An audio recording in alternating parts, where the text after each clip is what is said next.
All right, so earlier on, we saw a tweet or social media response alluding to the fact that Azwi had done this very famous John Cena challenge that's been trending on Twitter throughout the week. I personally haven't seen the clip, but I believe that we do have it, and we'd certainly love to share. If you maybe don't remember who Azwi is, he is, of course, our weather forecaster here at SABC News. Let's take a look.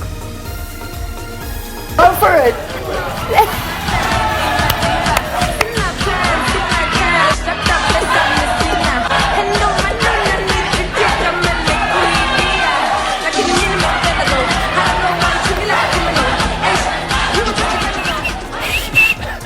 And of course, that was Azwi, who is our weather forecast. And the reason why John Cena has been trending or been relevant throughout this week is because South African artist Short Majozi released a track that features John Cena prominently in her song. And of course, he gave a big shout out on both Instagram and Twitter. Well, it is Women's Month, and we are still celebrating phenomenal ladies in all respective fields. Gogo Dineo Ndlanzi is celebrated as a sangoma, a spiritual teacher, a life coach, professional African storyteller. She's a poet, a writer, a dancer, as well as a facilitator. Now, the best way probably to summarize her life's work is that she is a facilitator of change.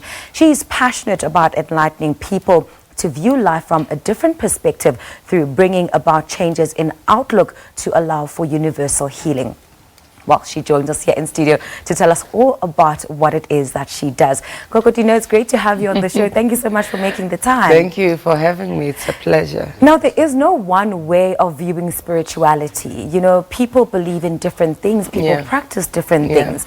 But to help us understand your way of spirituality, how would you explain it? But I think you've summarized it, because spirituality, it's acceptance that we believe in different things, and that what connects us is the essence of our divinity, and that in that divinity then there's oneness, and how we express our divine self then is through different religions and through different cultural practices.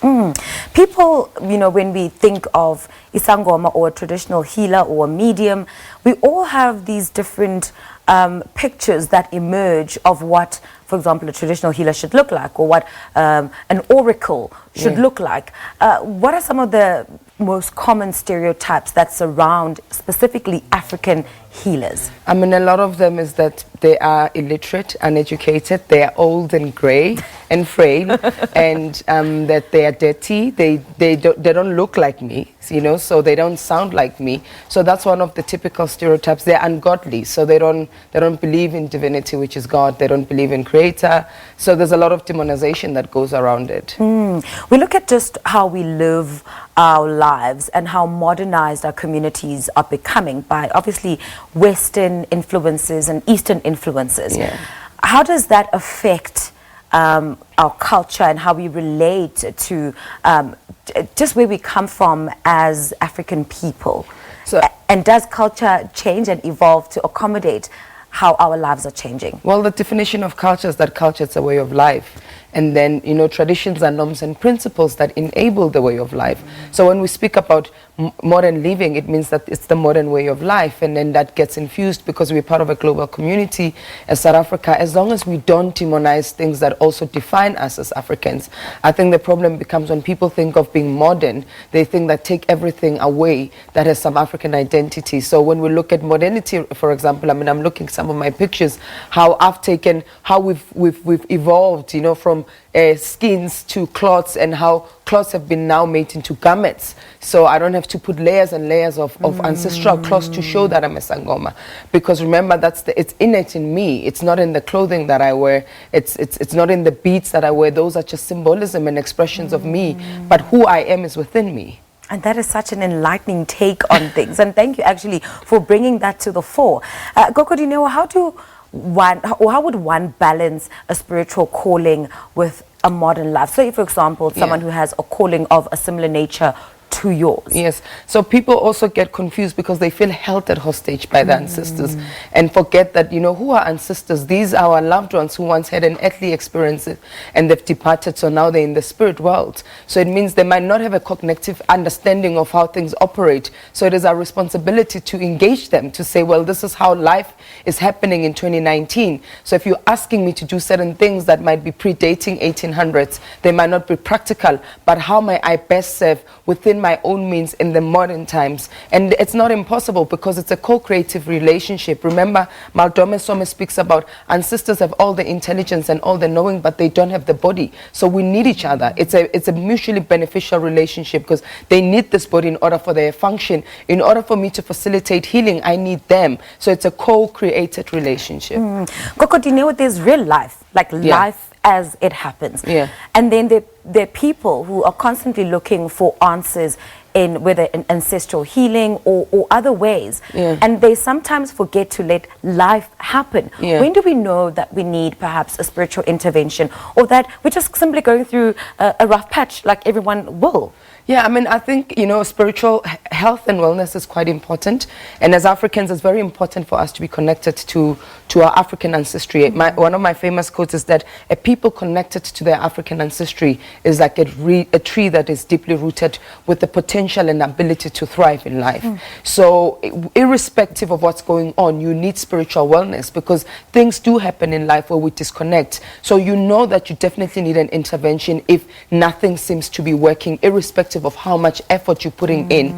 When you're feeling as, you know, there's no peace within you, there's discontentment, and when things seem to be falling apart, because we know with spiritual wellness, especially with African spiritual healers, we do not only look at the spiritual element, but we also look at the psychological, we look at the emotional, but we understand that our essence is spiritual beings, that when things manifest as disease, something within that ether is not at ease, and ours is to align body, mind, and spirit. So it's very important when somebody feels like I'm failing, I'm doing, but it's also our responsibility as spiritual healers to say, actually, I got a message this morning, somebody tells me that they're overly indebted and they live with loan sharks, you know, so then it's for me to be truthful, because no muti is going to cure your financial debt. So it's about your own financial responsibilities and what led to that. So that might require a different kind of intervention, but there could also be some ancestral causes, because you might be carrying a family pathology of people who don't know how to manage their resources. Sure. And people tend to place a heavy burden as well on spiritual healers or mediums, because we come to you with all sorts of problems. Does it ever take a toll on you? Yes, definitely. People are expecting miracles from you. Exactly. And you know, people, like any other process, when we look at things of spirituality, even of things of biology, nothing is ever guaranteed. You know, it might be tried and tested, but it might not work for your system. So similarly, when you come to me, I can have done magical work with other people, but when it comes to you, it can fail. So no promises are made, no guarantees, because also people don't want to take responsibility for their lives. So people come for treatments, and there's ways in which you need to carry yourself, but you don't carry yourself, so you don't get the necessary results. Or people come with long-standing issues, or what they need to make decisions of. I need to leave my marriage because it's abusive. So you then want me to be the one who take a decision, or spirit takes a decision. Remember, you and spirit are one. So there's a lot of things that people come to me for, and if people don't, then their expectations are not met, then they would say things. But it's not for us to, because, you know, healing and spirituality is about remaining in the center, remaining in the core essence of love and light. So it's always to give love and light, whether people are ready to receive it or not, because we're not all ready to receive our blessings. Wow. What a mouthful. Earlier on, we spoke about the Western influences influencing, you know, culture, way of life, our lifestyles, and just the way we tend to do things in the 20th century. Speaking about, you know, how our lives are changing. For example, we take an interracial couple. How do we merge a Western notion of spirituality and African healing? I think, you know, I think when we look at religion, and I love that you began the conversation with spirituality, because it's all encompassing, because that's the essence of who we are. And when we look at history, Africa is the cradle of humankind. So whatever racial configuration you find your body in, your essence is African. So it's about us of how do we find then infusion? Because if we go back to the essence of our being and our corners, so irrespective of different cultural practices, we'll have to find the common ground. So if we find ourselves in a multi-racial relationship and we need to do, for example, umpahlo, right, connecting to our ancestors, but who said white people don't have ancestors? Because they have loved ones who've departed, who are in the spirit world. So when we're connecting with them and communicating with them, we're actually asking them to pave a way for us to connect to divinity, so we can be in creation and manifest the things that we need to manifest in our lives. So irrespective of racial background, we all are walking with spirit guides. You know, we all are walking with angels. We all are working with ancestors. That's why I say at the essence of ourselves, there's commonality, there's oneness. Gogo Dineo, you are a walking, talking inspiration.